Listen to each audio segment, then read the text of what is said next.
problem. WorkSafe. So who and what is WorkSafe? So it is the new health and safety regulator. It takes over all of the work of the previous Department of Labour and of the Health and Safety Group in MB. There will be some 350 staff and its commencement date is the 16th of December. The decision to establish WorkSafe New Zealand was made on the recommendation of the Pike River Royal Commission and of the Independent Task Force on Health and Safety, which published quite a critical report of health and safety in New Zealand. It will take over all of the current functions of the Health and Safety Group, the current regulator. It is a standalone Crown agency. This is the first time this government has established a new Crown entity in its 5 years in government, and it will provide a unique focus on health and safety. The new board has been appointed, and I'll quickly run through.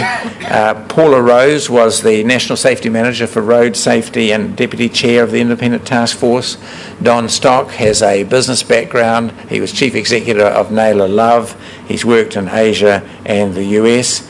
Dr. Patrick Strange is Chief Executive of Transpower, and he's a former Chief Executive of Mercury and of Vector New Zealand.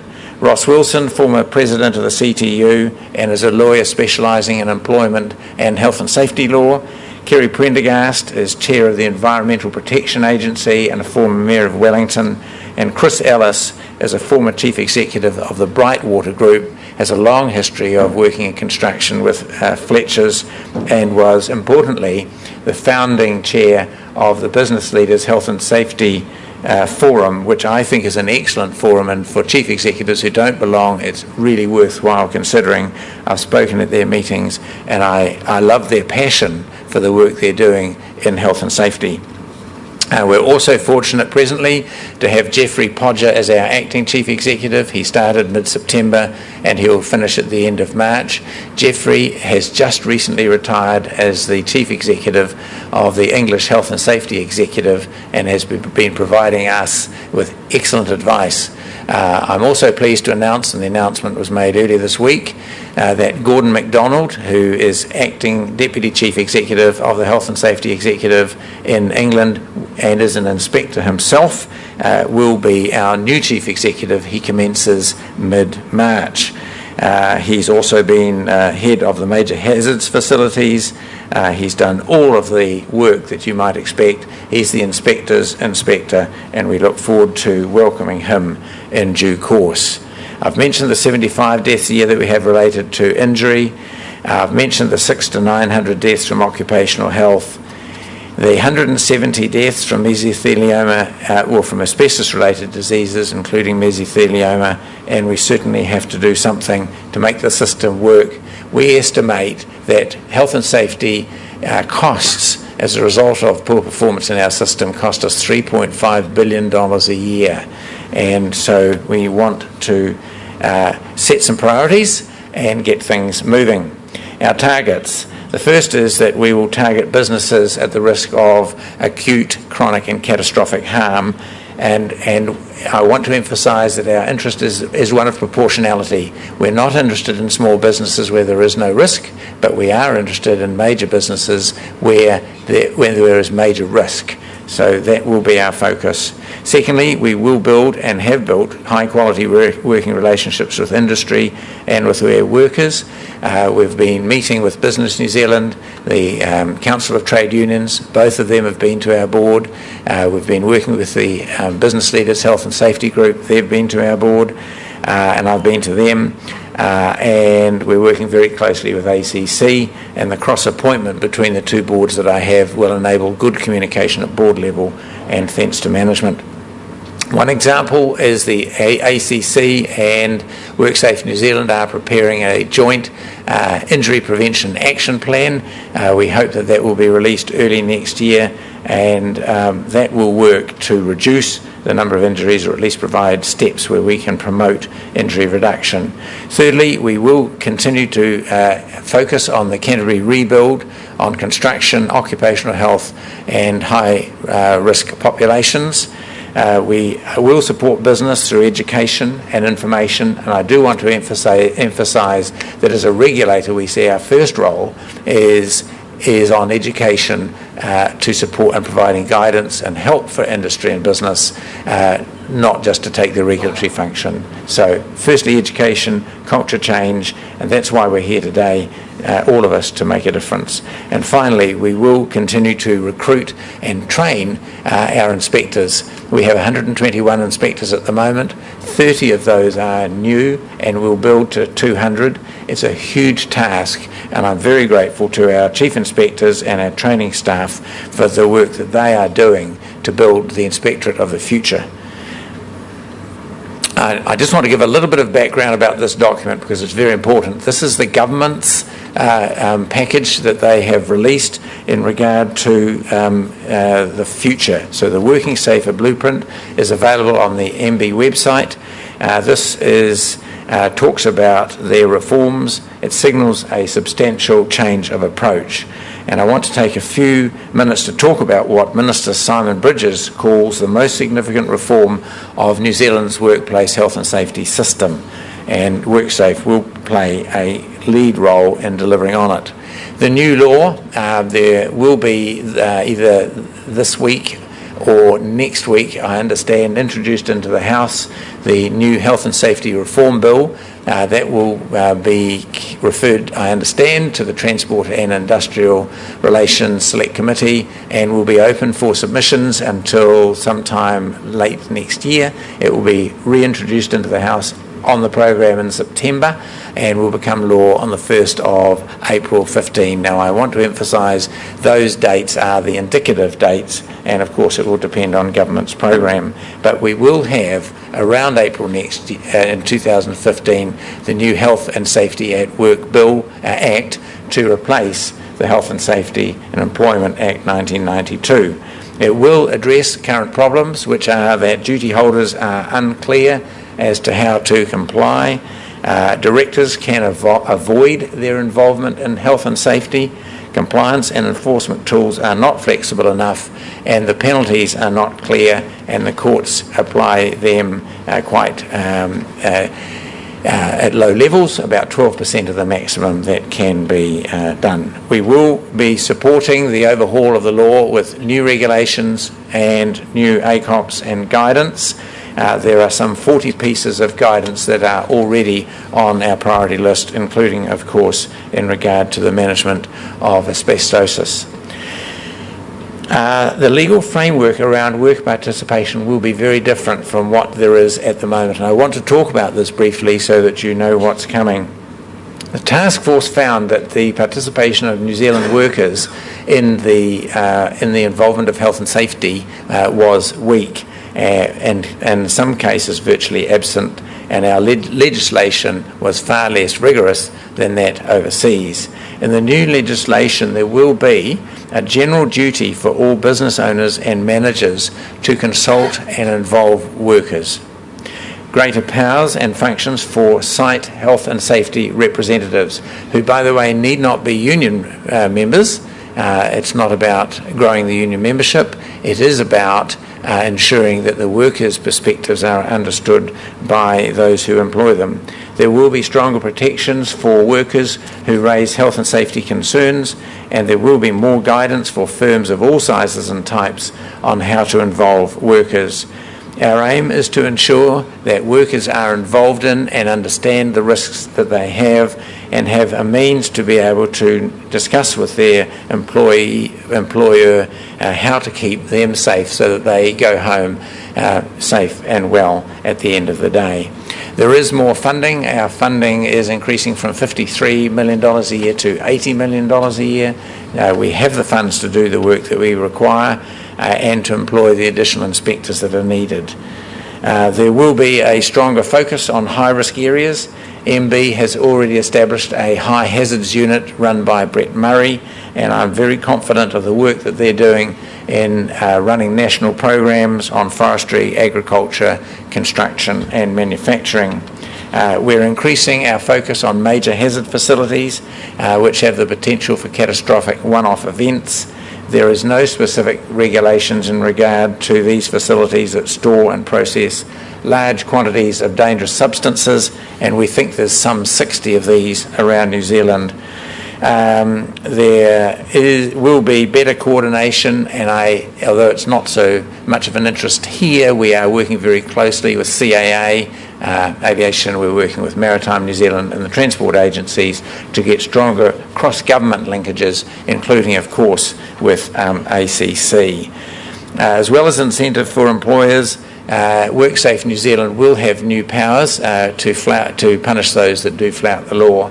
The penalties in the new Act are considerable and do include up to 10 years imprisonment, I understand. The enforcement tools will be better and stronger, and there will be new powers and a new graduated penalty regime. These are particularly aimed at the high-risk sectors that have the highest number of deaths and serious injuries, the major hazard facilities and operations that put workers at risk. Capability and knowledge development will be important. There will be a workforce development plan and a new Health and Safety Professionals Alliance known as HASPAR. The MB is currently working on this, and it will be a peak body where members who have an interest in health and safety can join together to share knowledge in a formal alliance. I understand this is to be established by June 2014. The alliance will bring a number of benefits. For members, it will provide an accreditation and professional development program. For companies wanting to employ their services, they will have an assurance that the providers are competent to deliver a consistent quality of advice and service. Occupational harm is far and away a larger killer than direct workplace accidents. Remember, occupational harm, the deaths are 600 to 900 a year, injury 75 a year. We have got some key targets in injury, and we'll think about how to manage targets in the occupational health area. There is specific funding for all of this package. I've referred to that, and we will do particularly these clear tasks. We will increase our focus on occupational and hazardous substance exposure. We will need to integrate the management and inspection of hazardous substances into the usual work of our inspectors, and we will need to provide them training and support. I am considering the development of an occupational health specialist unit within WorkSafe. This is a matter that I will put to the Occupational Health Advisory Group. I expect that our inspectors will have a specialist unit within WorkSafe where they can get advice, and where members of the public and business and workers can get advice on the management of these disorders. Those functions for hazardous substances that are currently managed by the Environmental Protection Agency in the workplace will transfer fully to WorkSafe New Zealand. There's a lot of work to be done. This topic occupied some 9 pages in the Cabinet advice. We're conscious that we are at the beginning of the journey, and I think that will be a great challenge. Minister Simon Bridges made it clear that the government sees this as an important activity, and that WorkSafe can't do it on its own. We are in partnership with you, with workers, employers, and agencies to make it work. He said, and I quote, "It requires leadership and action from business and workers, working with government, sharing the responsibility, and driving the solutions on the ground. We have the best opportunity in 20 years to make a difference, and thank you all for participating in that." I think today is an exciting initiative. I'm looking forward to hearing what our experts have to say, what our Australian colleagues have to say as we rebuild and gain and learn from their experience. So thank you for hearing me out, and I wish you all the success for the future. Cheers.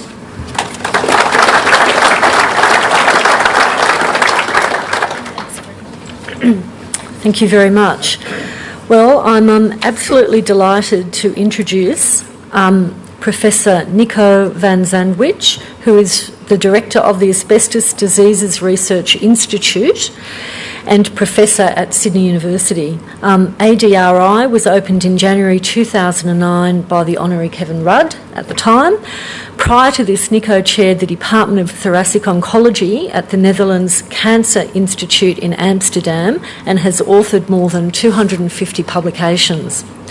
Nico is going to talk to us today about what the current state of asbestos-related disease in Australia is,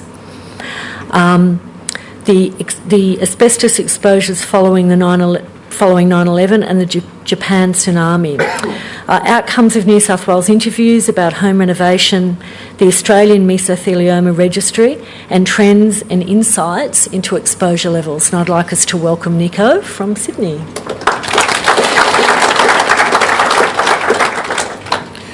Thank you, Catherine, for your kind introduction.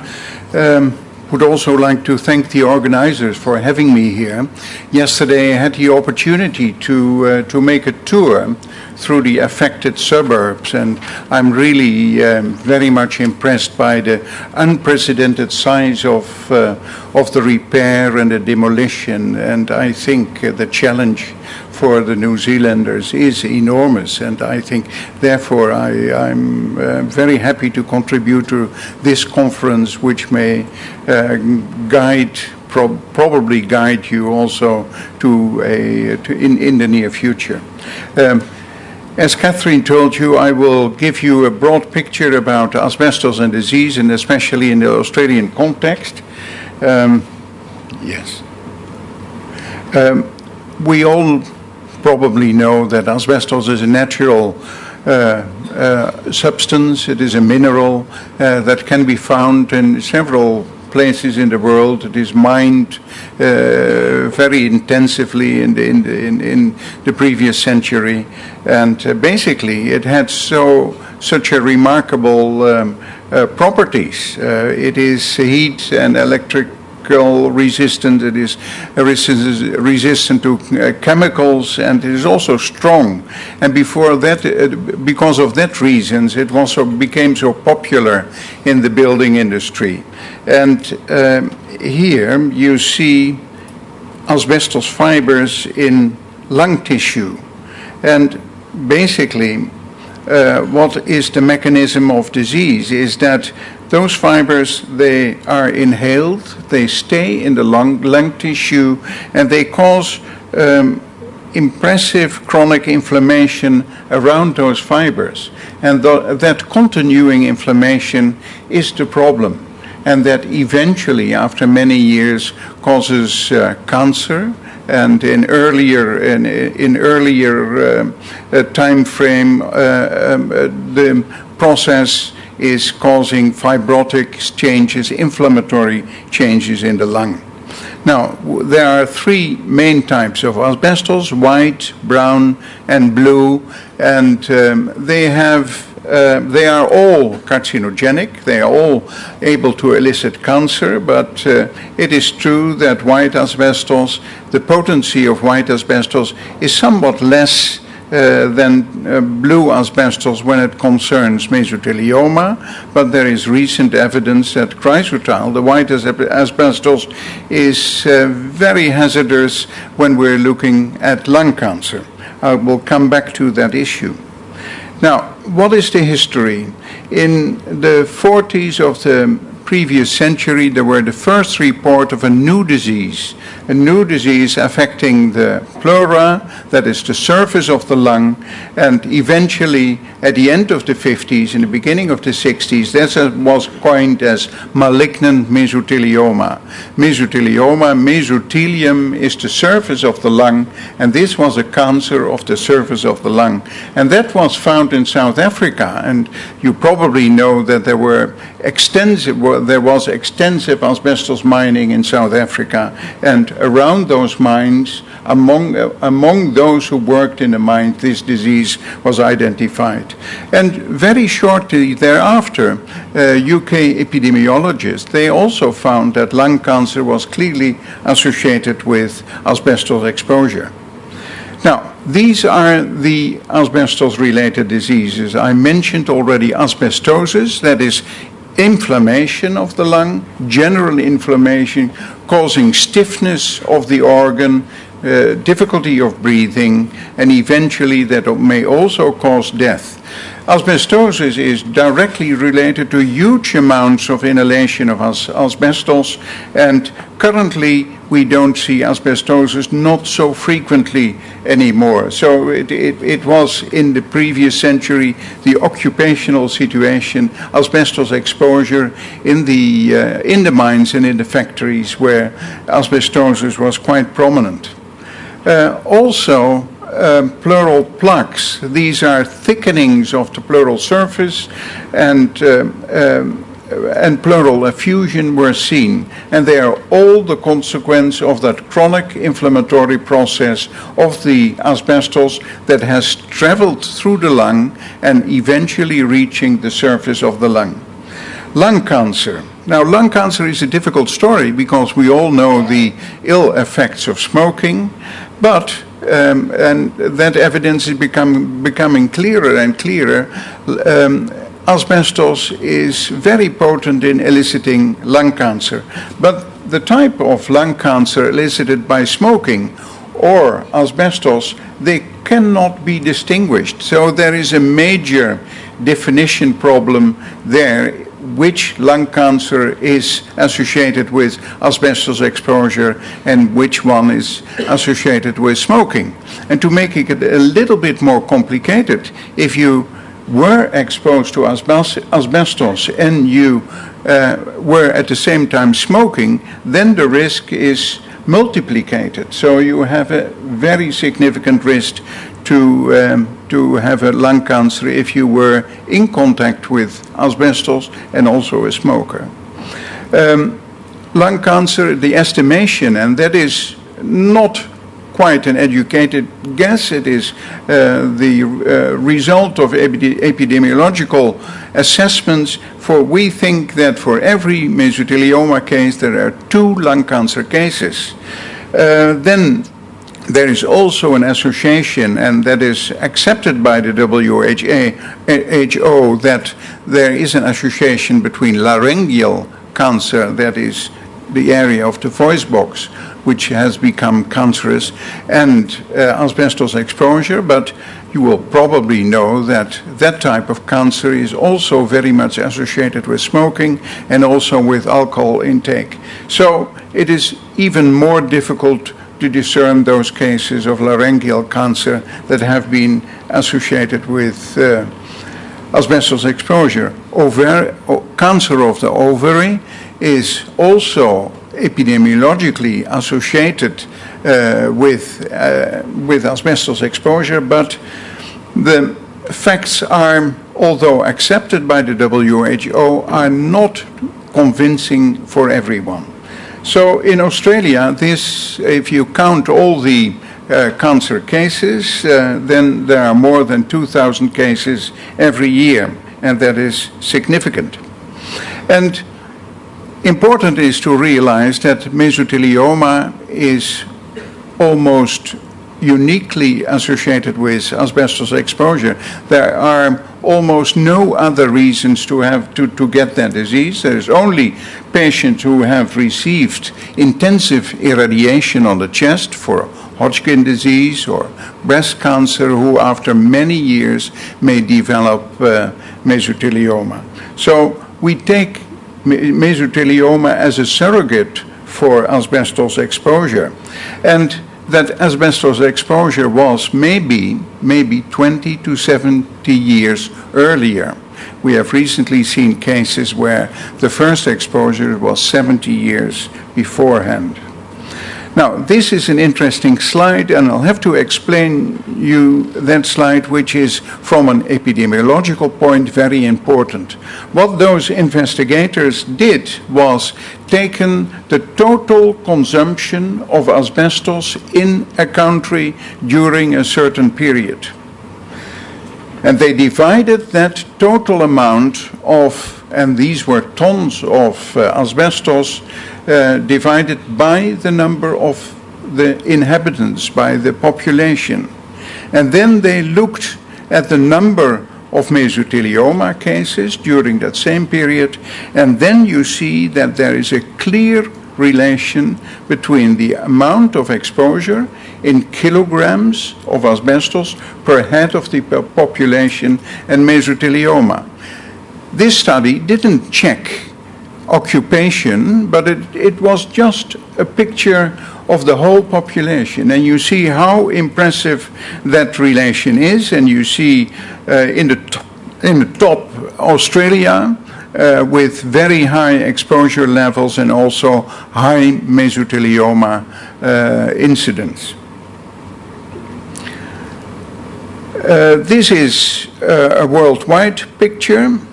In 2010, 33,000 people worldwide were estimated to have died from occupational exposure to asbestos, and you see that that is still rising when we are looking to the numbers in 1990 and 2010, and that is also the case for females. And you see here the world asbestos production, and the world asbestos production has increased intensively since the 1960s, and you see it has in recent years decreased somewhat, but you will have to realize that in our neighboring countries, and especially in China and Southeast Asia, there is an enormous use of asbestos still ongoing, and that's a real time bomb which is exploding in a couple of years. These are the main application of asbestos, and you see in the blue that there is a significant part of the asbestos used in the roofing and building materials. You know all that, and obviously that gives rise to a waste problem. And I think that is particularly relevant to the New Zealand situation. If we look to the types of asbestos exposure, obviously it started all with occupational exposure, and in the meantime there was also noticed that people who were living near, for instance, an asbestos mine or an asbestos building material producing factory which used asbestos, that there were also asbestos disease cases. And later on we saw the domestic exposure, and first frequently through the clothing of the males, handled by the females. And obviously there is also some natural exposure in the natural environment, and rock formations in Australia, in the eastern part of Australia, are known that they contain asbestos and are potentially dangerous. And then recently also passive exposure in asbestos containing buildings. And roughly we may say there is a first wave that is occupational, the second wave those who worked with the products, and the third wave, and that is more or less for the bystanders. And the face of the asbestos diseases is changing in recent years. So I told you already about the lung cancer cases, 2 cases for every mesothelioma, and it is important to realize that already before the World War II in UK there were dust regulations, and those dust regulations were clearly able to limit the number of asbestosis cases, but weren't able to affect the number of mesothelioma cases. So also with low dose exposure you're able to acquire mesothelioma. And unfortunately, there is not yet a sign today that the asbestos abatement efforts, for instance in Australia, have a clear effect. And it is really a myth, and you hear that elsewhere in the world, and especially in Southeast Asia, that asbestos-related disease is a situation of the past, that mesothelioma will soon be gone, and that asbestos use is nearly eliminated. No, the size of asbestos in our environment is really impressive. Now, this is just one slide about the innocence of the general population about the asbestos problem. This was a questionnaire in New South Wales, and do-it-yourself renovation is a very popular issue in Australia, and more than 60% of those do-it-yourself home renovators reported to being exposed to asbestos, and also their partners and their children were in a significant percentage exposed. And they used also power tools. Now, you can imagine if you use a power tool on an asbestos sheet, what a high concentration of fiber you may elicit. I will skip this slide because this issue will be discussed by Will Musk. What about asbestos waste? The world production of asbestos so far is 170 megaton, and we count that asbestos waste, the definition internationally, that there is about 10% of true asbestos in it. So the total amount of waste is therefore 10 times more, and that is 1,700 megaton. And what do we do with that? Because basically, this stuff remains dangerous. If you touch it and the asbestos becomes friable, then you have a problem again. And I used this in Southeast Asia to give you a picture about the size of the asbestos problem. Now, and this was in Vietnam, and therefore the Vietnam are 9 million of those Boeing 777s have to be filled with that material to get the true impression. And I think that is also relevant for the Canterbury situation. The size of the asbestos, of the potential pollution, is enormous. Important is to register also for the future, because a registry will help you to prevent in the near future, because it is very difficult on this moment to estimate the exact size of the problem, and therefore a mesothelioma registry will help you. It is not only to monitor the incidence, but also to monitor the patterns of exposure, and that has been recently started again in Australia, and there was a good tradition, and there is still a very good tradition of registry in Western Australia. They continue to do that, but very recently we have a national registry, and that is collecting data from the state and the territory cancer registry, and that is active from 2010 onwards, and that is really helpful in trying to find future preventive measures, and also seeking if the pattern of exposure has really changed. I skip the next two slides. Then the number of mesothelioma cases, the surrogate for asbestos exposure in Australia, you see increasing numbers in males and females, still increasing. But if you look to the age standardized data, then there is a little bit of leveling off, and this may be a first sign of good news. We don't know that. We'll have to carefully follow this up. This is about a possible shift from occupational to non-occupational. This was a very small cohort, and we'll have to be a bit careful interpreting these data. A small cohort of the Australian Mesothelioma Registry, the AMR, 86 patients, and you see that in 40% there was occupational and non-occupational exposure that was probable or possible. But there was in 36.8% there was non-occupational exposure probable or possible. And there was relatively limited amount, 60.1% of occupational exposure probable or possible. Also, this graph gives an indication that the face of mesothelioma is possibly changing. Now then, about the Twin Towers.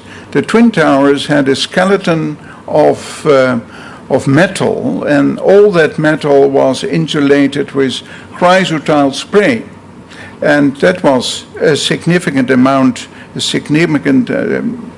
of tons of asbestos there.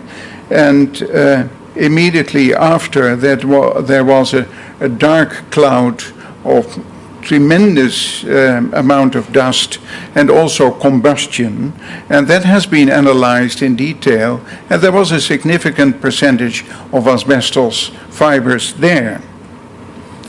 And I'll come back to that. And also, after the Japan tsunami, and you see here they were already aware of the potential problem. He's wearing a mask. There was also a significant amount of asbestos contamination after that disaster. And basically, you may count that every disaster like the Canterbury disaster, there will be significant asbestos contamination of the environment.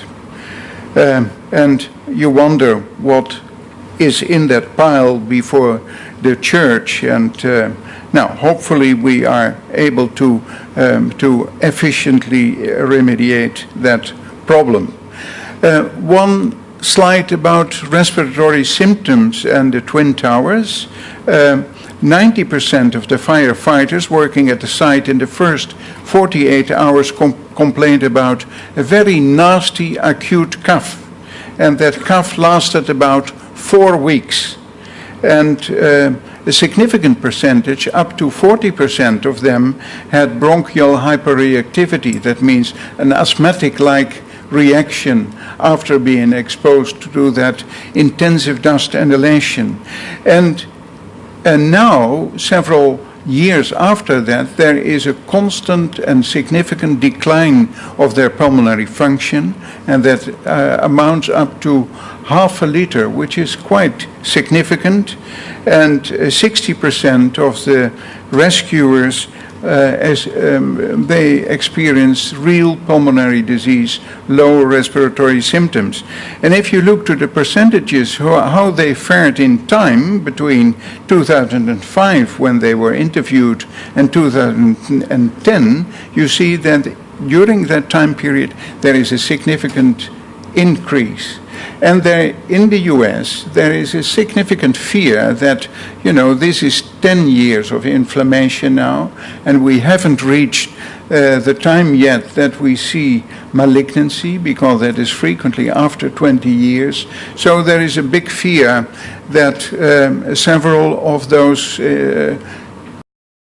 firefighters will be developing a malignancy in the respiratory tract, either lung cancer or mesothelioma. And this is a last slide to remind you, because there is some disturbance of the science by Russian sources, because you know that Russia is still the main exporter of white asbestos. And there is a big economic value, and sometimes they would like you to believe that white asbestos is non-toxic. And there is even in Russia the Chrysotile Institute, who is promoting all kind of doubt science, showing that you could safely use white asbestos. Now, this is the story about a Chinese asbestos mine, and this mine was very peculiar, because it is using, and the mining was almost very, very pure chrysotile, very pure white asbestos. And they had a 37 years observation study in the miners, and what you will see, and I will try to explain it, a little bit complicated graph, but you see smoking and non-smoking people, cases and controls.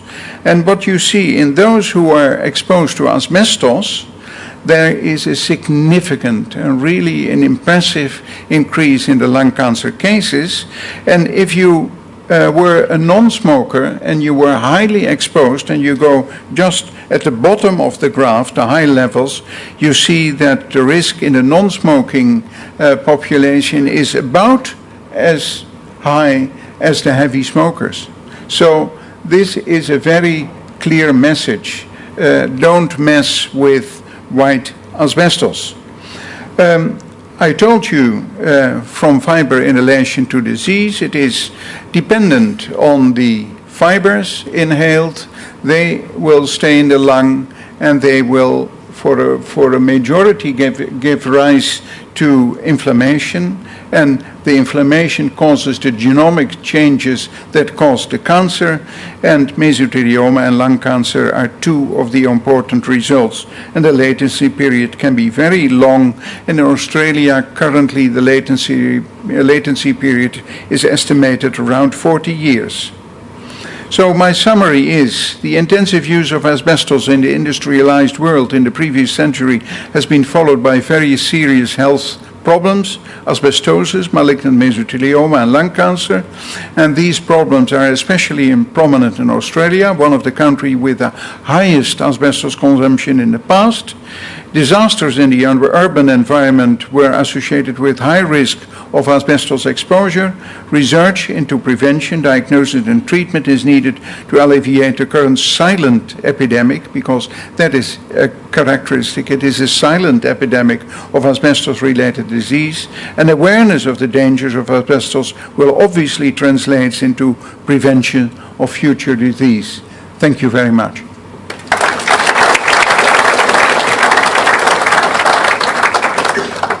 Thank you very much, Nico.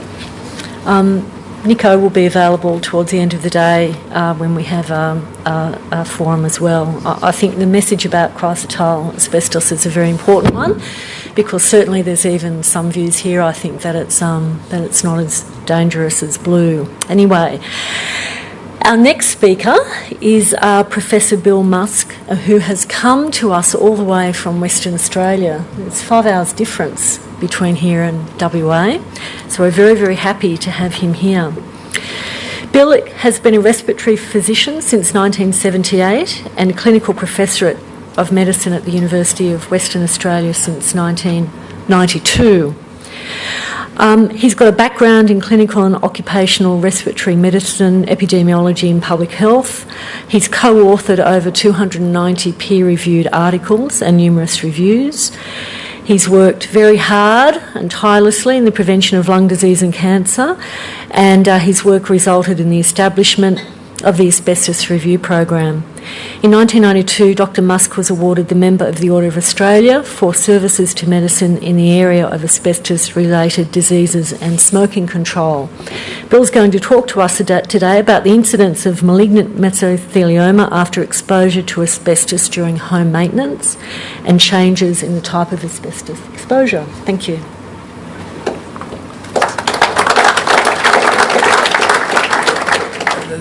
Thank you very much for inviting me to speak. I'll be only a couple of minutes if I was only to talk about home maintenance, because there's not a lot to it, but I think I should give you some background to why I think it's a very credible issue. My messages, I hope, will be that asbestos can cause multiple diseases, but Nico's already covered that. There are different types of asbestos, and Nico has covered that too. My research activities in Wittenoom especially, and from my participation in the mesothelioma registry in Western Australia, indicate to me that there is no safe level of asbestos exposure, and I'd like to demonstrate the data that tells me that.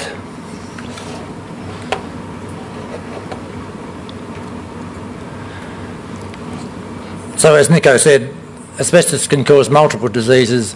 The one we worry most about is malignant mesothelioma, and that tends to be what people dwell on. But as Nico said, it can cause lung cancer, it can cause asbestosis, and then pleural disease, some coarse fibrosis in the lungs, pleural plaques, which are simply a sign of exposure, pleural effusions, which Nico wouldn't see because he's not a respiratory physician, but we've been seeing over the years, and also rolled atelectasis, which is a shadow on the lung, which is due to the lung contracting and rolling in on itself, that looks just like lung cancer until you understand that it's not. And also, as he said, other cancers. We mined crucidolite which is blue asbestos, and it's one of the amphibole groups. The other ones that have been commercially used are amosite and anthophyllite, and they are different from chrysotile, which is a serpentine mineral. And as Nico has already told you, the pattern of disease resulting from exposure to chrysotile and chrysotile, it tends to be quite different. Whitnoom Gorge is very unlike Christchurch. It's in a hot, dry, desert area of Western Australia in the Pilbara, and blue asbestos was mined there from 1943 to 1966 by the Australian Blue Asbestos Company. It was a single industry town nearby, about 10 or 15 metres from the mine, where there were about 5,000 people living over that period that we have managed to follow up. Now, they were quite away from the mine and the mill, but because the tailings from the mine were just the right size for covering roads and playgrounds and things, they carted them into town and distributed them around so that make sure that everybody got a bit too. It was a pretty dirty industry back in 1943. This is the old mill, which was in Whitnoom Gorge itself, and it was very dusty, and I'll show you some data about the dust measurements that were made.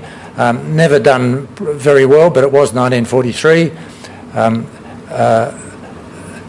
That moved around the corner to Colonial Gorge, where there was a new mill and mine, which was slightly less dusty later.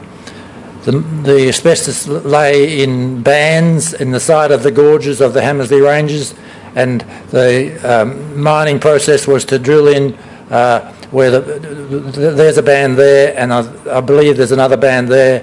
And so in order to get those two bands of asbestos out, they had to remove all this rock in between. So there was silica exposure, but silicoasbestosis was a disease that was seen in the miners over the years. When I first began practising respiratory medicine, we used to see miners from Whitnoom with silicoasbestosis, but that's been, as Nico alluded, much less of an issue in recent years. What we've been seeing subsequently is mesothelioma and lung cancer. And that was quite a dirty job, and they were horizontal drilling into the side of the hill. This is the new mine on the side of the hill.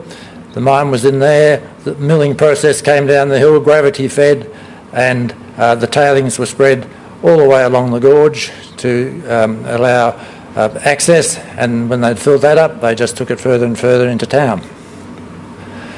This was one of the dirtiest jobs out, hand bagging.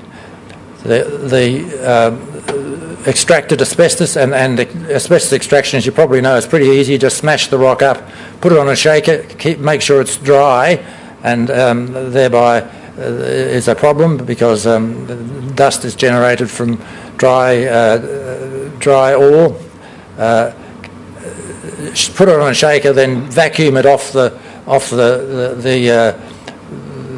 ore and drop it into a bag. And this guy is just tamping a Hessian bag with asbestos, and he was wearing a mask, but they didn't really wear masks in Whitnoom. That was for the picture, I think. Whitnoom's hot and dry, as I said, and they got hot and sweaty, and the masks were grossly uncomfortable. And so a machine miner such as I saw you was we estimate exposed to about 50 fibres per cc. They only actually made measurements on one occasion in 1966, shortly before the mine closed, but we had particle measurements prior to that, and we've been able to work out what the exposures were likely to be. A handbagger such as you saw there was likely to be exposed to 100 fibres per cc of air, and a handbagger in the old mill 130. So they were gross exposures.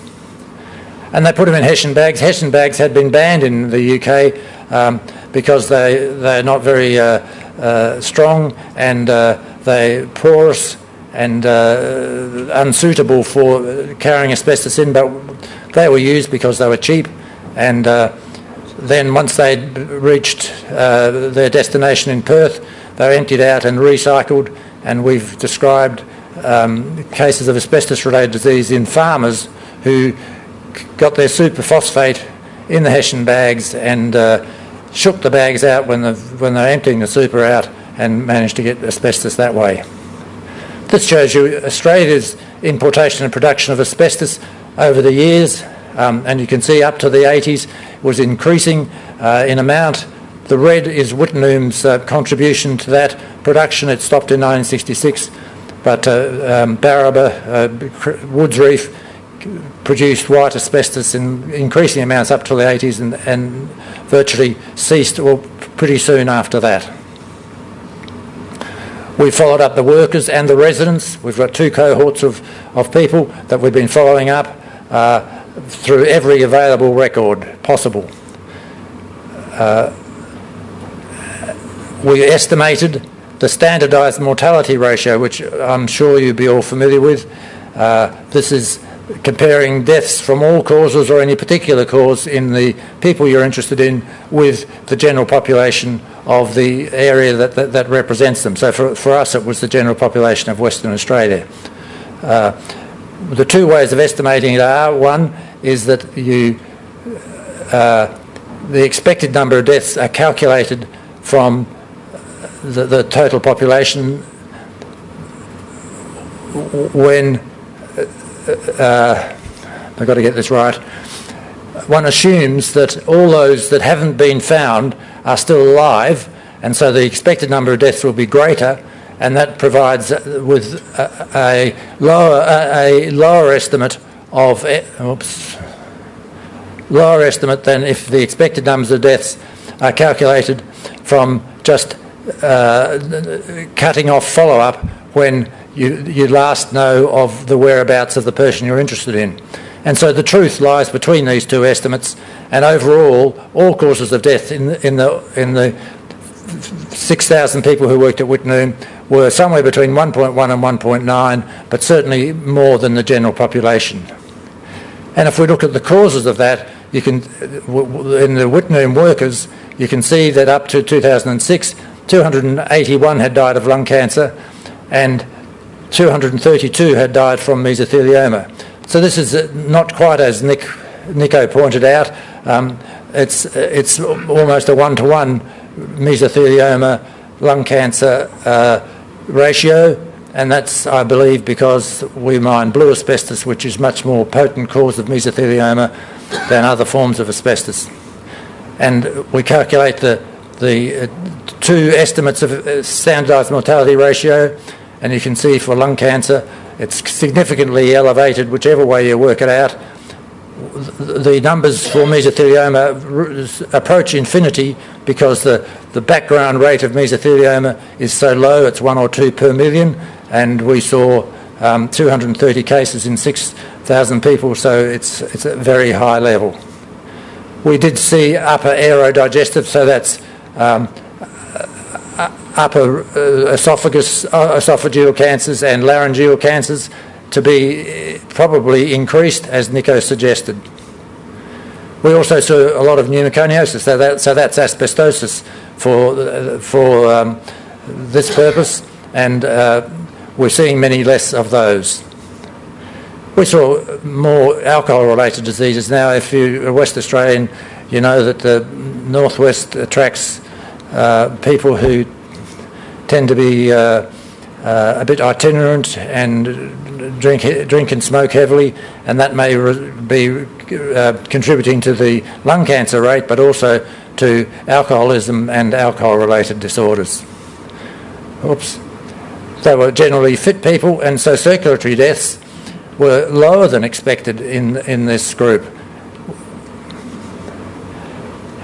Many of the people who came to work there came from post-war Europe and brought with them tuberculosis. And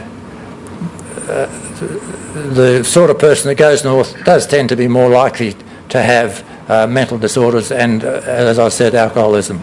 Now, and I'm afraid that's still the case. Some years ago, Nick de Klerk and I looked at the relationship between years since first exposure to asbestos and the rate of disease in the Whitnum workers for pneumoconiosis, that's asbestosis, for malignant pleural mesothelioma, for cancer of the stomach, and for lung cancer. And we looked at the people who had heavy exposure to asbestos compared with those that had light exposure to asbestos and those who had lower exposure to asbestos. And you can see for asbestosis, the rate in the heavily exposed group was elevated within 5 years of their first exposure. Oh, where's this going? And increased with the years since first exposure, but probably levelled off, and I'm sure has fallen since then. For mesothelioma, there is a long latent period, as Nico suggested. It may stop rising after about 40 years, but it rises exponentially from about 15 to 20 years onward from time since first exposure. And once again, heavy, moderate and low exposure groups are separate. Similarly, for lung cancer, the rate increased with time since first exposure. There's a background rate in the smokers, and the heavily exposed people have greater rates than the lower exposed people. But it's the rate is increasing with time since first exposure in those lightly exposed. So there's no level of exposure to asbestos to which there's no risk of mesothelioma. There's a couple of kids playing in the tailings in their backyard, and around the town, as a result of dumping the asbestos there were measurable levels of dust and asbestos. These weren't measured back before the 60s, but we estimate the 1 fibre per cc in the township between 1943 and 57, and subsequently it fell from about 0.5 to 0.01 up to 1992. There's still a couple of people living in the town, although the town's been closed, but the exposures are much lower. In the residents, there have been 36 incident cases of mesothelioma up to 2005, and that's up to about 50 now. One of these was peritoneal. And so they were not immune from developing mesothelioma at all. Janet Elder was a respiratory physician at Charles Gardner Hospital when I first went there, and she set up the first mesothelioma registry in Western Australia. It was pinned to her notice board, and here it is, and she just put a hospital sticker on the board and a few of the details about the mesothelioma cases.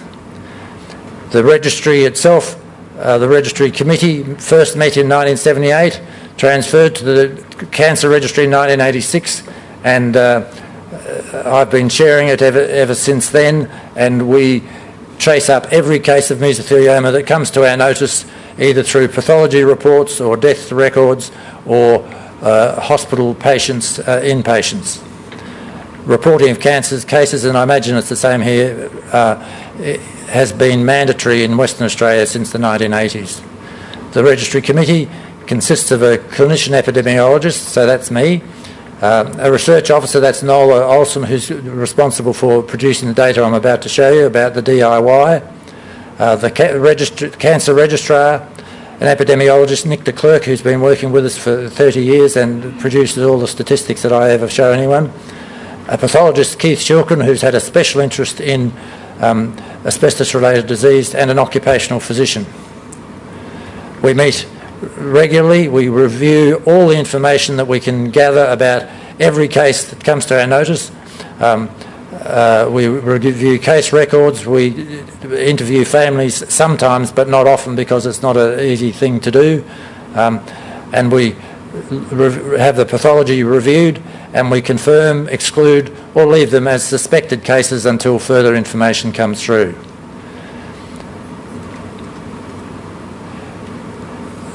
Up to 2004, 91% of our female cases had been pleural, and 92% of the male cases had been pleural. 8% had been peritoneal, and there was a couple of strays, synovial sarcomas, which are strictly not mesotheliomas.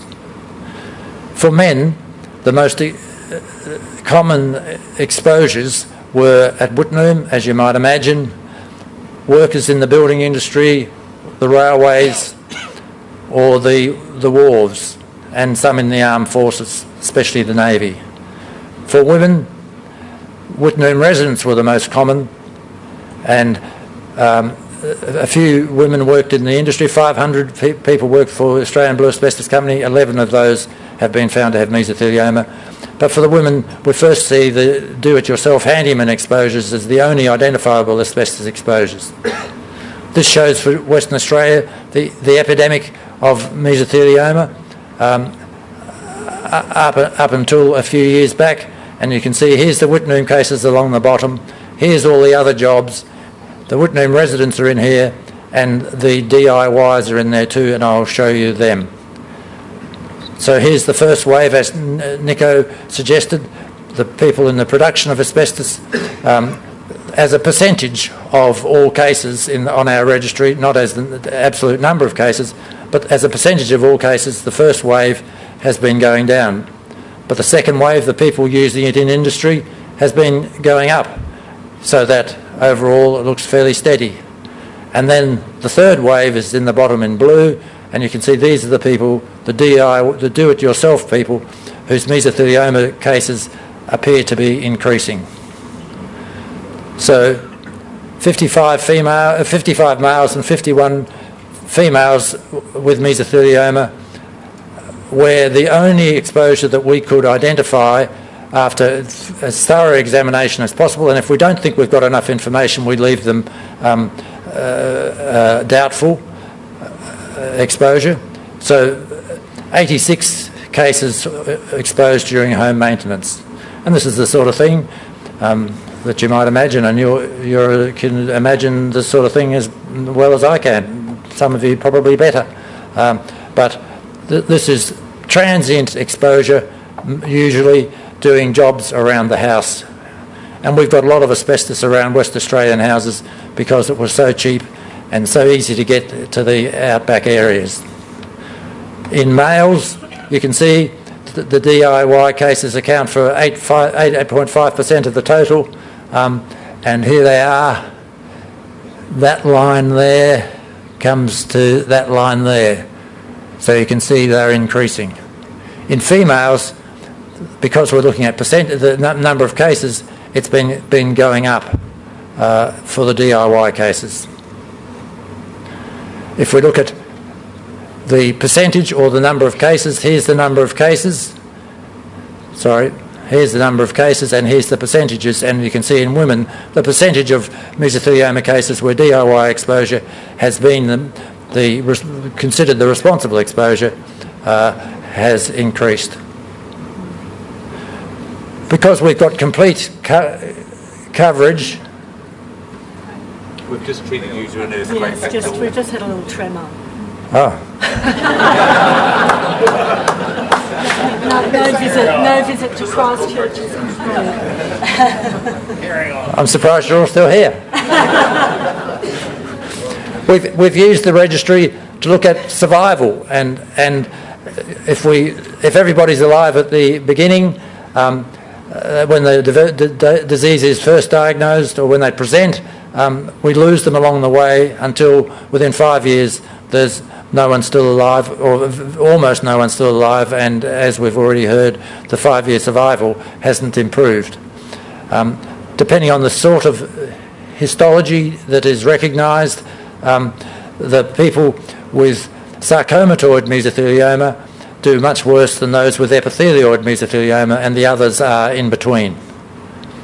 Women seem to survive better than men, so 50% of the men are dead within about 7 months, whereas 50% of the women survive until about 9 months.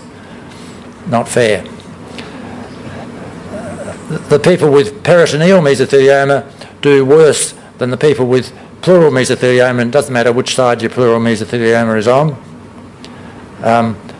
There's been apparent improvement since the 70s in mesothelioma survival in Western Australia, but the numbers of cases back in the 70s was very small, and there's been little improvement since the 80s and 90s, although in the aughties we may be doing a little bit better. I'm not sure that that's not due to the fact that we now see them sooner, back in the 70s and 80s, it was 9 weeks from onset of symptoms to diagnosis, whereas it's now down to 4.5 weeks, so that we diagnose them more quickly, and that may account for apparent improvement in survival. We've used the registry to look at familial relationships. If you've got a first or second degree relative with mesothelioma, then your relative risk of mesothelioma is approximately doubled. Whereas if you married to someone, your relative risk isn't any different. So if you're related, first degree or second degree relative, then you've got an increased risk. And that's led us to start looking at genetics of mesothelioma, and it's at a pretty preliminary stage, and this is just a genome-wide association analysis showing there's a couple of single nuclear polymorphisms which are more common in cases of mesothelioma than in comparison subjects also exposed to asbestos but without mesothelioma.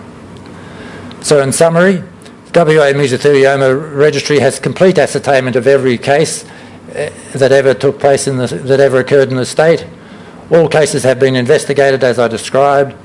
There's no evidence of exposure other than to asbestos identified yet. We don't have aeronites such as exists in Turkey, which is responsible for mesothelioma in their population. But part of the idea of having a registry and investigating each case was to see if there was any other possible causes. We haven't actually recognised radiation in our group as a cause, although we accept that it's true. The recognised waves of disease in the community are being seen, and we believe our data supports current legislation in Australia to prevent further exposure as far as possible. And lastly, efforts to date have not significantly improved survival yet. Thank you.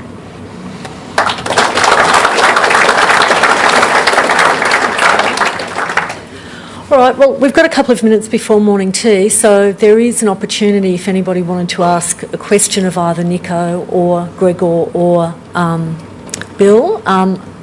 If there's not, I think that what we might do is break early for morning tea. I think that one of the really significant things coming out of the talks here is that the increase in disease associated with industry use and also with home renovation, which I think for us here in Christchurch, they're showing very clearly that if you get it wrong,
Want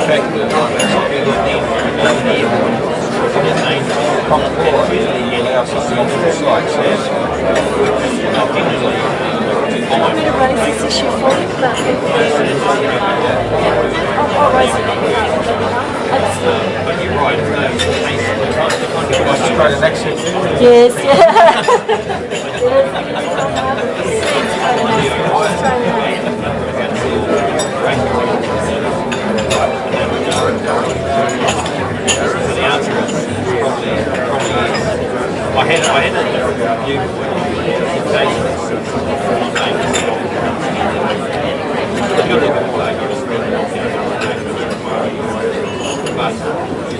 Not going to stop DIY because I've seen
here. I think there's over in excess of 400 people, so I'm not very much of a public speaker, so I'll try not to stutter too much. I'm here to speak to you on about the contractor's perspective of the asbestos work and issues within the Canterbury since the February 2011 event. My experience, which I did advise to MBIE when they did make this request, is limited to post-earthquake search and rescue and the industrial and commercial earthquake damaged buildings and soil remediation here in Christchurch. My own experience, in all honesty, with regards to the Christchurch residential sector has been modest and a great learning curve. In preparation to this speech, I have spoken to many of my contemporaries, some of whom are here today, to provide some insight to not only myself but all of us on the works both within the residential but also the industrial and commercial sectors. How do I read this?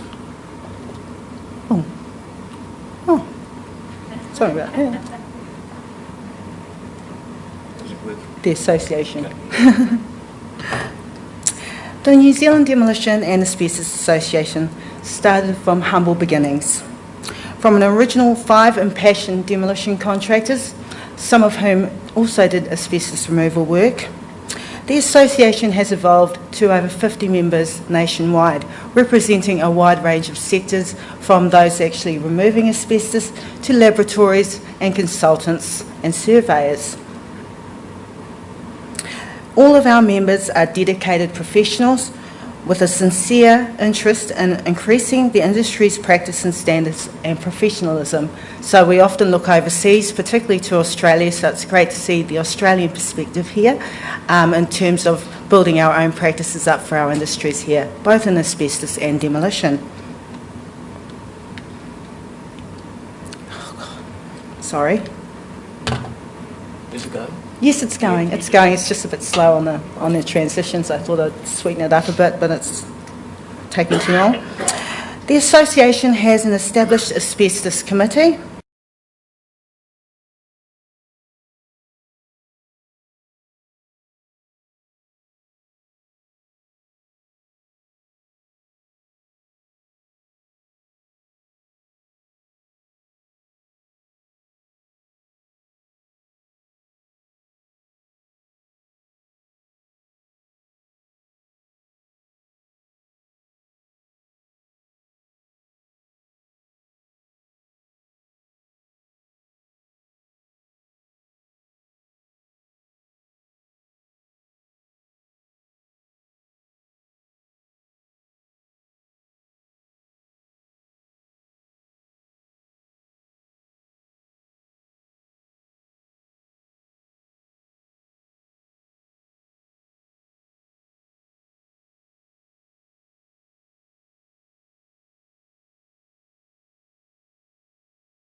packing up already? I'm going to go to London. Okay. Happy travels. Very nice to meet you too. I'm sure we'll be in touch again. Okay, come in and sit down, guys. We'll get started. Sorry about the wee delay with the lunch. When I was asked late yesterday afternoon to chair this afternoon's session, I think Catherine probably clairvoyantly knew that by the time I stood up here I didn't need any introduction. But my name is Kelly Hanson-White. I'm in the policy team for MB, working on the new legislation. And so we had a lovely session with these guys yesterday to pick their brains, and I'm really happy to introduce them to you this afternoon. So we'll start off, and can I remind you that you've got evaluation sheets on your tables. Please make the most of those so that we get the best feedback that we can from today's session and whether it delivered what you were looking for. So I'm going to introduce our first speaker this afternoon, Steve Nikolowski, who is currently an MB inspector for down here in this area, but originally from WorkCover New South Wales, based in the regional south. He's been working with WorkCover since 2004 and has carried out work with the Asbestos and Demolition Unit, Investigations Unit and Response Unit. And so we've seconded him over here from New South Wales to work alongside the MB staff on the Canterbury Rebuild Health and Safety Program. So let's welcome Steve.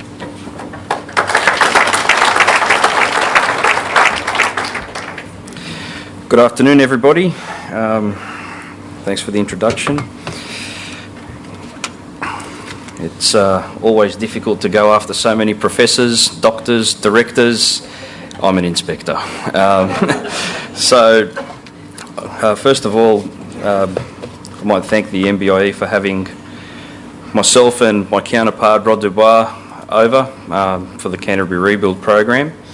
And I also wish to say g'day to all of the asbestos and demolition contractors out there, which I hope to meet in the near future. I've only been here since Monday, so yeah. So my presentation today will be on how is asbestos managed by the WorkCover Authority New South Wales. WorkCover New South Wales follows the national legislation, the Work Health and Safety Act and Work Health and Safety Regulation. There's been a number of model codes of practice also made under that legislation, including the How to Safely Remove Asbestos Code of Practice, which provides really good practical guidance on asbestos removal methods. I'll provide you guys with a website to that if you just want to have a read of it. And there's also how to control and manage asbestos in workplaces, so the distinction between the two. In 2011, Safe Work Australia reported, I think it says 660 cases of mesothelioma diagnosed in Australia and 551 deaths.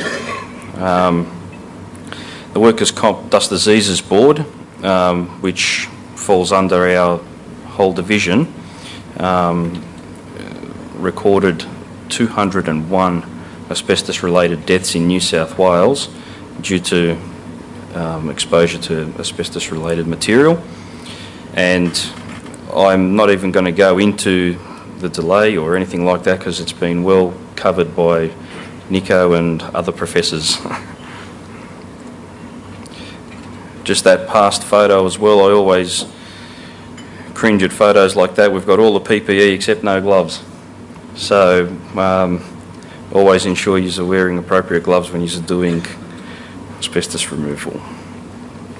So we've undergone a little bit of a change, not so much as a regulator in relation to the management of it, apart from the new legislation, but in 2010 the New South Wales Ombudsman that oversees government departments released a report that reads, responding to the asbestos problem, the need for significant reform in New South Wales. So what they virtually found was a total lack of coordination between government departments and agencies. And so what New South Wales did was we developed, we supported all of those findings and developed what we call the Heads of Asbestos Coordination Authorities, commonly called HACA, and presenting this this one in New Zealand. Fantastic. One of the recommendations as well was to also introduce a state plan and a model asbestos policy for councils and public awareness and education campaign. The statewide asbestos plan is looked into by HACA, and there's an implementation program for the state plan with HACA members that are tasked with undertaking certain activities by certain times. They're the agencies involved in HACA, or HACA, however you want to call it. So they're the ones that are working together. The WorkCover New South Wales CEO chairs HACA and provides a yearly report to the Minister into its activities and whether goals have been reached for that year. So on the WorkCover New South Wales website for existence, there's a report, a year in review, 2012. So that's available for your reading. There's 4 main areas around the actual state plan which everybody's working towards. One is research, and we've heard from Nico this morning about the research aspect of asbestos and the Asbestos Disease Research Institute. There's been a number of activities undertaken by them, and in that space they've been pretty instrumental in raising public awareness, especially for do-it-yourself renovators, into the asbestos problem. One of those initiatives was they've actually created a mobile house that sits on a trailer, sort of, you can call it that gets towed around New South Wales, called Betty. I don't know why they've called it Betty, but it's Betty. But it actually provides any person with an example of where asbestos can actually exist in your home. So you open up the doors of it and here's a bathroom, and it outlines and lists possible asbestos locations within that area. There's also personal protective requirements in it. There's bathrooms, kitchens, all sorts of things, and it's a fantastic program. I've had the opportunity of following Betty for a couple of days, and we've parked in front of Bunnings and dealt with do-it-yourself people and also contractors and trades, and that way engaged with them to provide them with practical advice on asbestos removal methods. Asbestos licensing in New South Wales. By the way, I thought Craig's presentation was fantastic. We actually do things a little bit different. We license not only individuals but companies also. So we issue it in 2 classes. One is the ASB, which is your non-friable, so that's your bonded. We have that 10 square metre rule, so I won't get into that again. And to give you an idea of New South Wales' licensing scheme, we've got 1,331 licence holders, and that is just licence holders. Every single employee or worker for those licence holders, if they're a company, needs to, at a minimum, undertake a bonded asbestos removal course, and it's a vocational training that's mandatory for them on site. So if you have, say on average, 10 employees, that's 13,310 asbestos removal workers. The ASA, which is your friable asbestos removal, there's a conflicting slide that says 93 licence holders, but that one says 92. It must have been my. Apologise. We've also added a new licence class, and that's the asbestos assessor. And the asbestos assessor not only has to undertake recognised registered training organisation training in asbestos assessment, they've also got to be qualified in what they're actually doing, and they're independent from the removalist, and it's on application. And the friable asbestos removal course and the non-friable asbestos removal course, we're looking at, for non-friable, 2 days. For friable, we're looking at about 3 on average. And then there's a supervisor course also on top of that. So if you're going to be added to somebody's licence, you have to be a nominated supervisor. For bonded, it's a minimum of 1 year experience, and for friable, it's a minimum of 3 years experience. And so that involves submitting resumes and all sorts of stuff that gets assessed by a licensing unit. The asbestos licence in New South Wales is now valid for a period of 5 years, unless the regulator withdraws that licence. So in the event of extra poor performance, WorkCover may actually revoke that licence. It is rare, but having said that, we have done it on 1 occasion.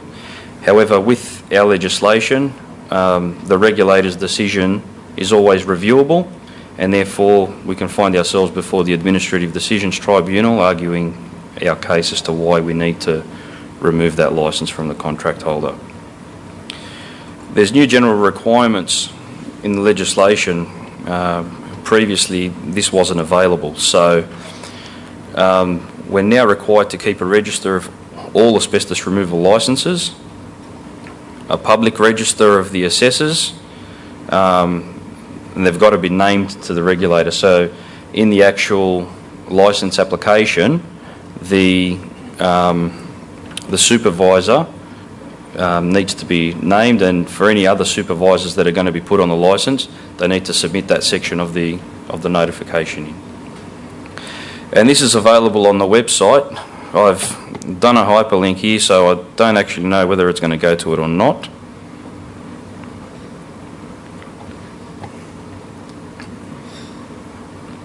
Okay, so this is our website, and say I wanted to find a licensed asbestos assessor. Let's just, for fun's sake, not worry about the location. You'd hit search, and there's a list of all of them. These are individuals, not companies. If I hit X here, am I going to be okay? Yes, I am. Notification requirements. WorkCover has a 5-day notification period, and this can be done, and predominantly is done now, online. It used to be a fax method, and this was an administrative nightmare, because I'll give you the numbers as to how many notifications we receive per year. There is specific incidents of waivers. There's legislation around it, and that is exactly what it's given for. So it's a sudden unexpected event, failure of equipment, exposed to respirable fibres, or an unexpected breakdown of an essential service that requires immediate rectification to enable the service to continue. So what they actually have to do, they can't just go ahead and do it. They've got to actually contact WorkCover by phone, and then within 24 hours submit the actual notification form. We've got exposure standards and limits. For us it's 0.01. So whilst friable work's being undertaken, if the result is above 0.02, the regulator needs to be notified immediately. Work stops, and a review of the actual methods being used needs to be undertaken, and work cannot commence until that level gets below 0.01 again, which is the detectable limit. The 5-day notification period is also important to the regulator, because it allows the regulator to have targeted compliance, whether it be by contractor or by neighbourhood. We know where the work is occurring, and then we'll make it will try to make it to that site to actually undertake an audit of the contractor. And I'll talk about our audit program in a minute. We have a dedicated asbestos and demolition unit within metropolitan Sydney, which is where most of the work occurs. It's located in our construction team, and we've got various other units in that team as well. So what they do as well is they deliver presentations to local councils and other government organisations that need to improve their asbestos awareness as well. And they've now started actually auditing registered training organisations that deliver asbestos training to workers. So it's not enough for somebody to actually just turn up. WorkCover can actually assess the trainer of the program. So that's the number that we have. In 2012, WorkCover New South Wales received 12,801 asbestos notifications. So that's for work either friable or bonded. So 1,586 of those notifications were friable and 11,215 were bonded, so over 10 square metres. And WorkCover received complaints, 880 complaints. I should have mentioned previously as well, a lot of those complaints are from neighbours and interested parties. So one of the things that we have in our legislation as well is that people need to notify people in the immediate vicinity that asbestos removal work will occur. And we've actually got template forms on our website now to assist contractors in actually filling that out and telling neighbours that this work is going to happen. I think it's a professional thing to do, and it promotes their business, because people think, oh, well, he's not hiding from me or she's not hiding from me, so therefore, you know, they're not dodgy. We've got a proactive program, which is the Asbestos and Demolition Audit Program. WorkCover New South Wales doesn't always want to go to complaints of poor asbestos removal practice, although we do. We want to actually engage with our contractors, so if they have any questions, they can actually meet an inspector out on site, commence work, and talk about their work processes with us. So I think that's a really good thing that WorkCover New South Wales does, and you're there not because of a complaint, you're there because somebody wants you there, and you're providing them with practical advice. Yeah, our code of practice is how to remove asbestos safely, or how to safely remove asbestos, I should say. It's a Safe Work Australia code of practice. The audit program, after a year, they produce statistics, so we identify what the key issues are in the asbestos and demolition programs. So if it's smashing of asbestos or falls from heights, doing all other sort of stuff, we'll have those statistics and they become a targeted area. So we undertook 202 field audits in 2012. So that's the number that we did. The inspector uses that sort of checklist, and I apologise for the small writing and trying to cram it in, but I had to keep the corporate branding and all of that sort of stuff. So the clauses there specifically refer to parts of our regulation that need to be complied with, and this isn't a secret. This checklist isn't a secret. It's actually provided to contractors. So that third line there, the asbestos and demolition checklist, I'll try this again.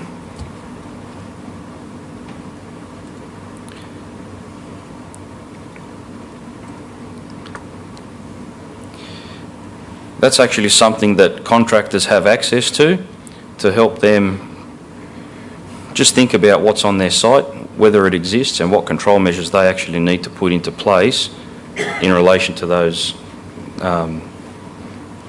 items. It's by no means extensive, but that's them.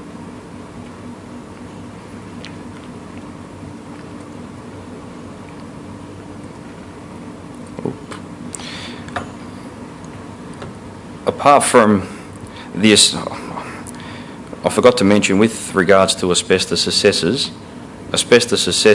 can, well, they're the only people that can actually undertake clearance monitoring of Class A work. So they do the air monitoring and issue the clearance certificates for Class A work. We've also got, in inverted commas, competent people, and competent people are people with the necessary experience and qualification to visually inspect non-friable asbestos removal. There's clearance inspections and then there's clearance certificates. So one of the things that WorkCover also does in its audit programs is if we go past a demolition site or an asbestos removal site and it's been completed, we'll actually contact that contractor and say, can you give me your clearance certificate for the site? So the problems that we have with asbestos removal, and I suppose demolition as well, is obviously the falls from heights and the broken asbestos containing material. Myself, I've investigated a number of fatalities in relation to falls from heights in the demolition industry, and it's just mostly residential construction.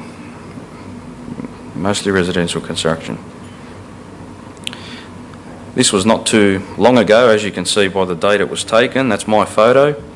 That's a handyman, not obviously licensed or anything like that, because you don't need to be to water blast an asbestos roof. It's not removal. It's not proper removal. So he's actually got a high pressure water spray there. He's got no falls from heights. It's a two-story house, and so that's an immediate prohibition notice. But we've had a number of these, especially in the area that I'm based in, Regional South, called Wollongong. We've had 3 of these, and we've also had a number of kitchen and bathroom renovation companies that have thought that what they were working on was just normal villa board or whatever it was that didn't contain asbestos. They've absolutely smashed it, walked through the house, and you're talking about bills of over $60,000 Australian, because that's to then replace the items that you've damaged or stuffed, so to speak. So the actual result of our friends water blasting, I like to call snowflake, because that's exactly what it looks like. The first thing that happens with the droplets that contain asbestos on them, first thing that it hits, it sticks to. And this spread over 2 properties, so the wind took it a bit. So had to start getting work on it straight away. We were talking about asbestos that was caked on the driveway a couple of inches. That's how much was water blasted off it. The tenants living inside, he ran a guitar teaching business, kept all the windows open, had no idea what old mate was doing upstairs, and so the asbestos fibres actually entered the bedrooms and other areas. So all of those, the carpet had to be ripped out, every single bit of furniture disposed of and then replaced. We've also had our fair share of natural disasters and fires. Recently in Sydney,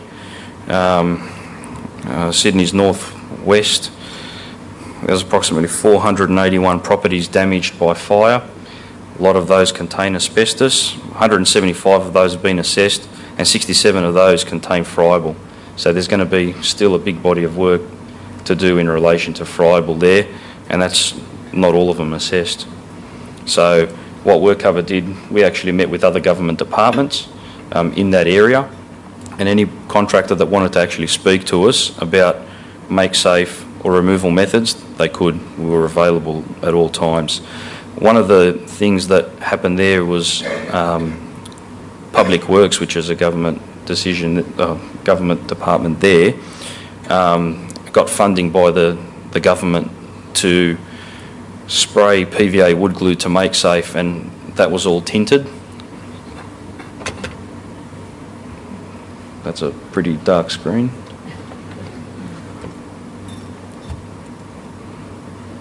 Yep, I'll continue, that's okay.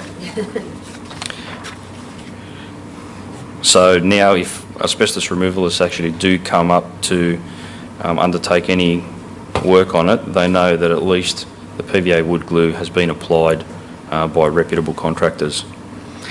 The other photo, which unfortunately hasn't come up, was in February of 2013. There was a tornado just south of the area where I live, came offshore, an area called Kiama, beautiful place. Went in for about 1.5 kilometres, 2 kilometres, and actually ripped a lot of Super 6 sheeting off many properties and just disposed of it on streets that were being then driven on. And so there was a significant friable clean-up of streets that were closed, and yeah, the rebuild's still occurring there as well, even after this time, due to some insurance agencies. It's unfortunate that I couldn't actually show you those pictures, but that concludes my presentation, and I again look forward to seeing some of you guys on site and your great work practices. Thank you.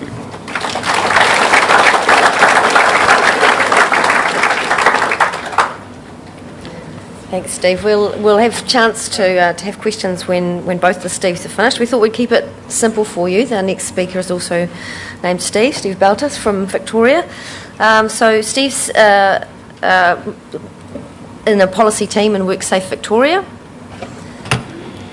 managing the policy and strategy services team, and his branch, like ours here, is responsible for the legislation development and developing strategic policy on occupational health and safety, as well as workers' compensation. So they've got a similar role to ours. He's worked in the field for about 20 years and has a Masters in Public Policy and Public Administration from the University of Melbourne. So welcome, Steve.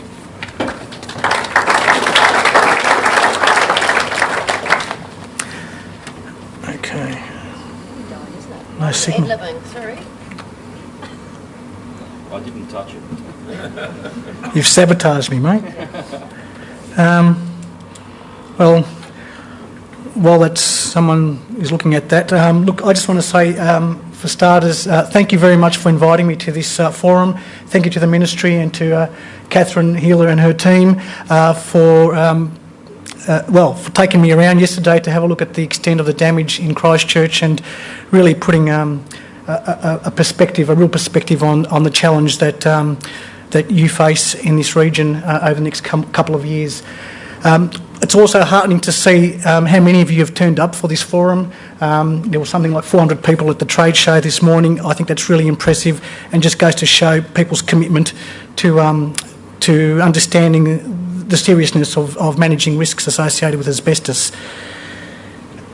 Today's session, okay, it's working, but the colours are a bit off, so sorry about that. But today I want to talk to you about how WorkSafe Victoria manages asbestos issues, and I hope to provide you with an overview of WorkSafe as a regulator and our health and safety regulatory regime in regards to asbestos.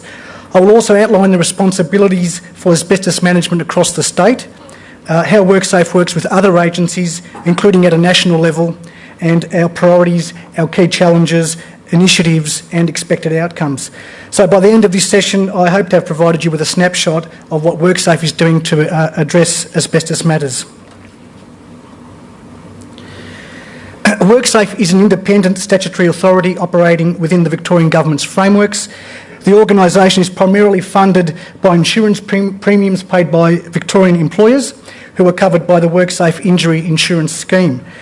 Our goals are to strive to prevent workplace injuries and fatalities, to help injured workers return to safe work, to enforce Victoria's occupational health and safety and accident compensation laws, to provide reasonably priced workplace injury insurance for employers, to manage the Victorian Workers' Compensation Scheme by ensuring prompt delivery of appropriate services and adopting prudent financial practices, and to provide an emergency response service that operates 24 hours a day, every day, across Victoria. Our statutory obligations are covered in several acts of Parliament, including the Occupational Health and Safety Act for health, safety and wellbeing in the workplace, the Accident Compensation Act for workers' compensation and the rehabilitation of injured workers, and we've got other legislation there as well, including the Dangerous Goods Act, which also covers explosives.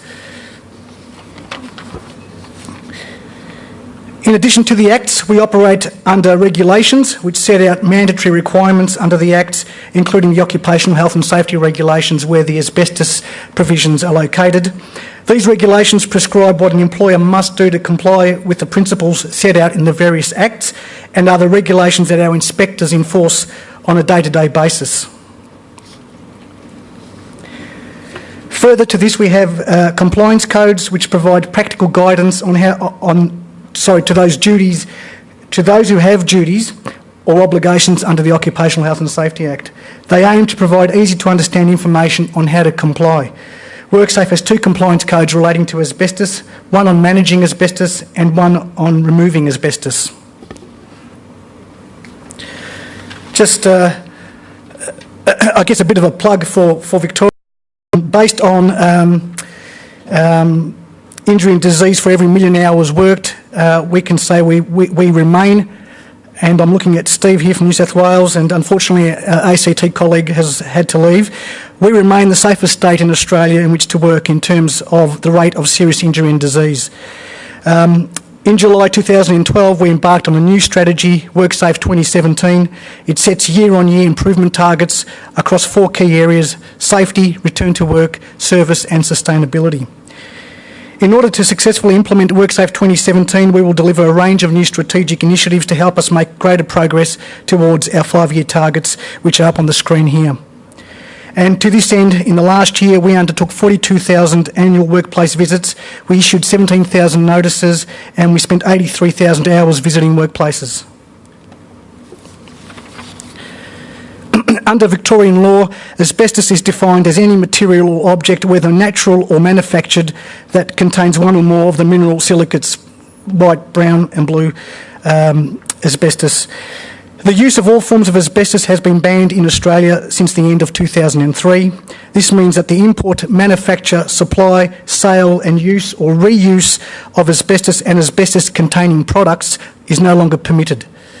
Asbestos was used in over 3,000 building products and materials up until the mid-1980s. As a result, a large amount of asbestos-containing material remains present in buildings and structures in the Victorian community today. It's essential for people who work with products containing asbestos to be informed of the potential health risks and that they're provided with appropriate safety equipment and have and use safe work practices. Under Victoria's health and safety laws, employers have an obligation to provide a safe workplace for employees and people who are not their employees. Workplaces must identify the presence of asbestos, and the results of this audit must be recorded in an asbestos register, which must be kept up to date and accessible. Asbestos removal from a workplace is generally required to be done by a WorkSafe licensed removalist, along the same lines as Steve explained in the New South Wales laws. We have a slight difference in terms of the 10 square metre rule. We say you can remove it as long as you can do it safely and as long as you do it over a period of time that doesn't exceed 1 hour over a 7-day period. How we enforce that is a question I'll leave up to someone else to answer, because I can't answer that one.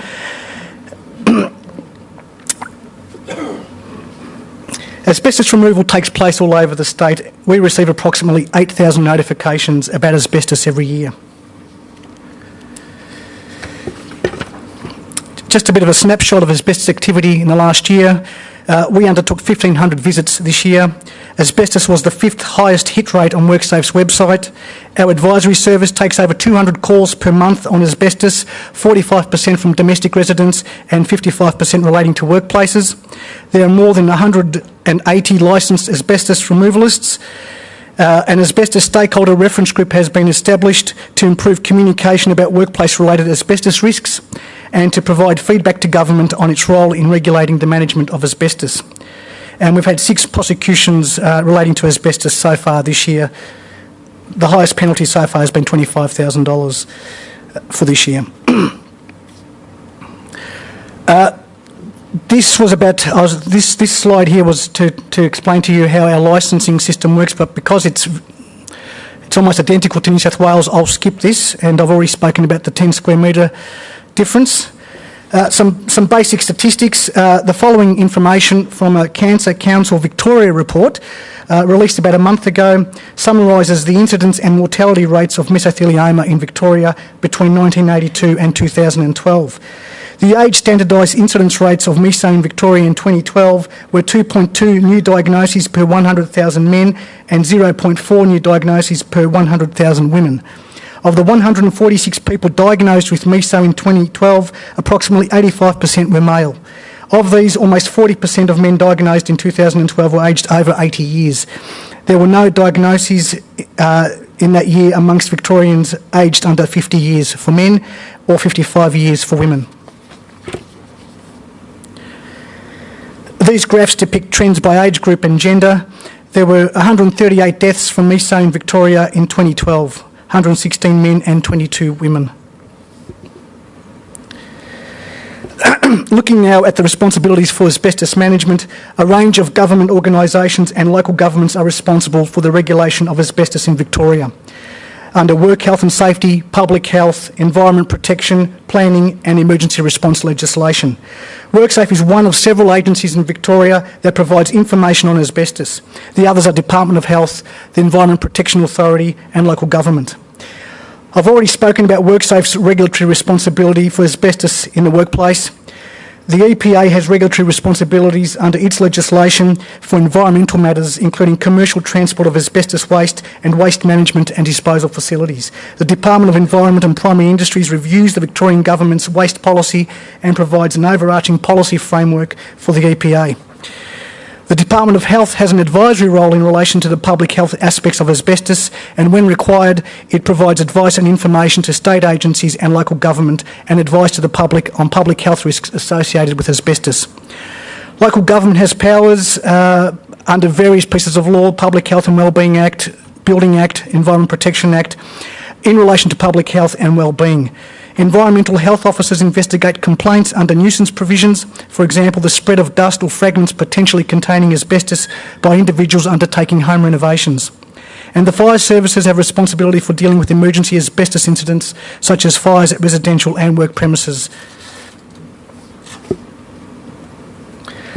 As many Victorian homes contain asbestos, homeowners have an important role to play in reducing exposure to asbestos. Informed and aware homeowners can act in a way that minimises their exposure to asbestos when undertaking renovations or simply drilling a hole in a wall. The removal of asbestos during major renovations or demolitions of buildings and structures should be undertaken by qualified and licensed asbestos removalists in order to prevent the release of asbestos fibres into the surrounding neighbourhood. Community groups provide support to families affected by asbestos-related illnesses and help to raise awareness about the presence of asbestos in the community. They also provide critical feedback to government on its role in regulating the safe management of asbestos.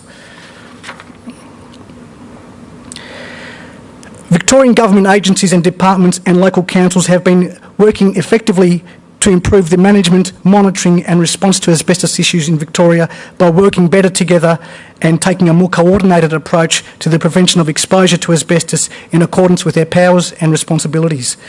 By working together, we aim to ensure the effective coordination of strategies for the safe management of asbestos, to promote the identification, safe containment and safe disposal of asbestos materials to help prevent asbestos-related diseases by informing and educating the public, to ensure close cooperation to maximise effectiveness and minimise duplication of regulatory effort, to ensure that individuals, workers, organisations and statutory and departmental authorities have access to consistent and accurate information to provide a clear understanding of the roles and responsibilities for each organisation, and to facilitate an open and collaborative approach that promotes prompt and effective action on asbestos issues and provides an environment for continuous learning and the application of those learning outcomes through improved public policy, disease prevention information and advice and control strategies. We believe the key challenge for governments, and the one that will make a big difference to reducing the incidence of asbestos exposure in the long run, is the need to raise awareness in the workplace and in the community and to educate people to the risks posed by asbestos. An informed public can act to reduce their exposure to asbestos. Through coordinated effort, the government has contributed to the N Health Guide. This is a guide for householders and the general public. which provides information to home renovators about the risk of asbestos and ways to manage their risks. The following activities on the slide are also aimed at increasing awareness. Training provided by the Department for Environmental Health officers on how to deal with asbestos in homes and advise homeowners on how to remove and dispose. A WorkSafe safety alert on management and disposal of asbestos has highlighted the importance of the safe management and disposal of asbestos and serves as a safety reminder. And a Victorian Government website to provide the community with a single channel of information and advice about asbestos and its risks. Now, I wish I had the technological skills that Steve had to have a hyperlink to our website, but I'm a bit of a technological Luddite when it comes to that, so unfortunately I've got a still there. This website was launched on the 25th of November. It was launched by the Victorian Government, which provides a single source of information and advice on the management, removal, transport and disposal of asbestos. The website is funded jointly by WorkSafe, the EPA and Department of Health. It provides a one-stop shop for information and advice which aims to remove multiple sources of differing advice in Victoria, to provide an evidence-based approach and tools in an accessible way, to provide the right safety message, to reduce the amount of illegally dumped asbestos, and to provide accessible, consistent and reliable information in one place. The second important focus is on prevention. Ensuring compliance with asbestos laws is an important part of managing the risks of exposure. I commend the Ministry and the new WorkSafe New Zealand body developing new laws over the next year or 2 years that will be stronger and will be more effective than they have been in the past. The one message I'd like to say there is that enforcing the laws is as important, if not more important, than the laws themselves. And so having good laws in place does not necessarily mean that the problems will go away. It's how they're enforced and the willingness of the regulator and the government to support those new laws is going to be a very important piece of the jigsaw in addressing these risks in the long run. Thanks for that. You can pay me later. Yeah. Look, I'm just conscious of time, so I'm going to skip to the next one. The other important area of focus needs to be on coordination. Victorian agencies have established cooperative relationships to coordinate Victorian asbestos regulation. For example, an asbestos stakeholder reference group meets regularly and involves government agencies, local government, peak industry and union bodies, and 2 community support groups. The group was established by WorkSafe to improve communication about workplace-related asbestos risks. A governmental interagency group involving program areas at Victorian government agencies, again in consultation with local government, also meets regularly to discuss and coordinate government asbestos initiatives. We are working together to coordinate and oversee a whole-of-government approach to the management of asbestos in Victoria. A collaborative approach can improve prevention efforts through sharing information and best practice. Victorian agencies and local government participate on national bodies where they have the opportunity to share effective practice and learn from experience in other jurisdictions. Victorian government agencies also collaborate with national bodies like Comcare, which is the Commonwealth Health and Safety Regulator, to deal with, for example, large national infrastructure projects like the National Broadband Network, and also with Australian Customs on the importation of asbestos in Australia. Another example, the Department of Health has updated guidelines and clarified the roles of asbestos coordination agencies to assist environmental health officers and others, and that's on their website as well.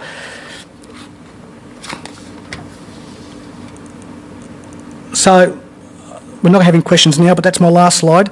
In closing, our view is that if we really want to be effective about reducing the incidence of asbestos-related illness and minimising exposure to asbestos in the workplace and in the community, then we need to acknowledge that the key is about raising awareness and educating the public of the risks posed. This is why we and other relevant government agencies and departments, together with local governments, are coordinating our activities to work together and assist each other in meeting our common goal, which is to reduce the incidence of asbestos-related illness in our community. And the other point I made about having strong laws which give proportionate powers, I guess, to the inspectorate to be able to actually enforce these laws effectively down the track. So, thank you.